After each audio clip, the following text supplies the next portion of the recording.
би эглэж охины ээж Атган болог гэж хүн байна.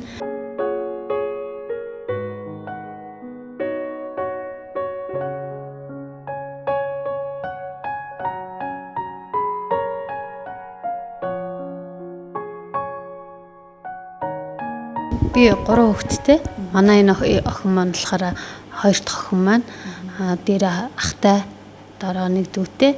Тэгээд манай гэр бүлийн хувьд бол би одоо залуу ээж байсан учраас охиноо айгу одоо 6 сартаагаас нэг мэралаад байна. Одоо мэраа ихтэй байна гэд анх эмчидүүд хандж яхад хүүхэд чи 90 сар л байхад хүүхэд ингээд мэралж лээдэг. Одоо чи бараг хүүхэдтэй өвчин хүсээд яваад байх вэ энэ төр гэсэн ингээд ангот нь бид нэр зүгээр байгаа хүүхдээ одоо бас ингээд яваад байгаа болов гэдэг үгнээс тайвшираад тэгээд за манай хүүхдэд тэгжээтэл босоод тэ юм төшөө босдог болчин суудаг болчин ингээд тийм байдлаар хандаж яваад тэгээ 10 сартаагаас нь хөдөлгөөний хоцрогдолд орсон байна. Дахиад үзүүлэхээр хөдөлгөөний хоцрогдолд орсон байна.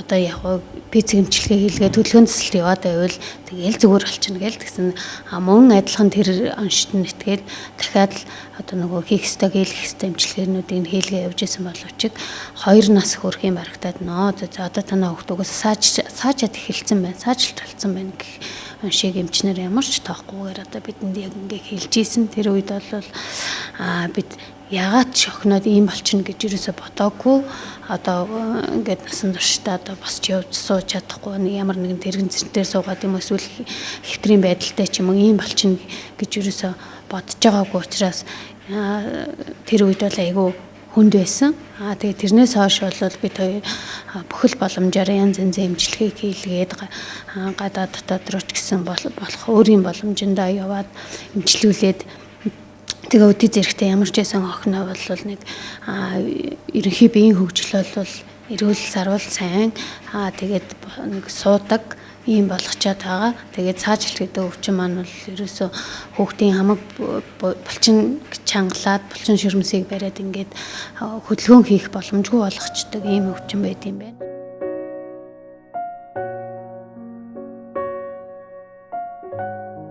Цаажилт гэдэг өвчин маань бас даймжрал үүсдэг. Тэгээд тэрнээс болоод 2 гарантаагаас таталт өгсөн манай хүүхд. Тэгээд одоо таталтын эмийг 2 наснаас хойш ууж байгаа. Тэгээд байнгын таталтын эм авахгүй бол таталт өгнө. Тэгэхээр таталт өгсөн тохиолдолд дахиад сэдрээд чангарлан нэмэгддэг. Тэгэхээр эм тариагаа бид нэр таслахгүй байх. Одоо Монгол бас эм тарианы хүрэлцээ маш муу байгаа. Тэгээд тэр эм зарим үедээ бүр ингээ олтгой болчин. Сая энэ ковид үеэр бол эмийг олдохгүй бас нэлээд хэцүүдсэн. Тэгээд эмийг л хэрвээ өгөхгүй байх юм бол чангарлан нэмэгдэнэ. Тэгээд таталт нь ихсэн. Таталт өгөх юм бол эргээд яг нэг сурж исэн зүйлээ буцаагаад алдагдаад эхэлдэг. Цаажилт аяыг бол Монгол улсад ерөөсөө одоо ямар ч эмчлэгдэх боломжгүй гэдэг эмчнэр маань ямар ч тийм одоо нааштай хариу огт өгдөггүй байсан. Харин энтгэг улсад болохоор одоо ризотоми буюу мэдрэлийн язаар таслах гэсэн хагалгаа. Тэгээд гар хөлбөмбөгийн булчин шөрөмсийг сунгах хагалгаа хийлгээд энэ хагалгаануудынхаа үр дүнд хүүхэд маань босоод хөл дээр босох боломжтой гэсэн хариуг энтгэх улсын АКАШ гэсэн эмнэлгээс ирсэн байгаа. Тэгээ урьдчилсан байдлаар болохоор энд одоо ингээм эмчилгээний зардал юмыг нь биднэрт урьдчилсан байдлаар ирүүлсэн байгаа. Урьдчилсан байдлаар 106 сая орчим төгрөгийн зардлыг бидэнд явуулсан байгаа.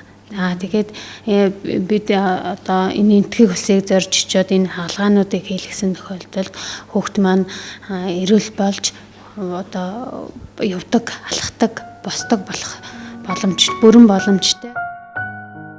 Манай хүн бол багш. Би бас мөн багш. Бид Төв аймагт амьдардаг, хөдөө амьдардаг байсан. Төв аймгийн нэгэн сумд амьдардаг байсан. Ер нь бол тэнд охиноо 4 нас гарантай болтол би тэнд багшилж исэн. Бид хоёр хоёулаа багшилж исэн. Тэгээ охиныхаа эмчилгээг илүү сайжруулж өшөө дээшлүүлэхийн тулд ялцчгүй одоо төвөө бараад хотроо орох хэрэгтэй юм байна гэд хотод орж ирсэн. Тэгээ хотод орж ирээд манай хүн бол одоо мэрэгжлийн хадгаа ажиллаа хийж байгаа. Би бол охиныхоо эмчилгээг хөөцөлдөөд ингээд дахиад цагийн ажил одоо юуг багшийн ажлыг хийгээ явах юм бол нөгөө охиноо дахиад сайжруулж чадахгүй учраас би охиноо харанга хуваарь янз бүрийн жижиг сажиг одоо юу л хийж болохоор байна тэр болгоныг хийж ирсэн.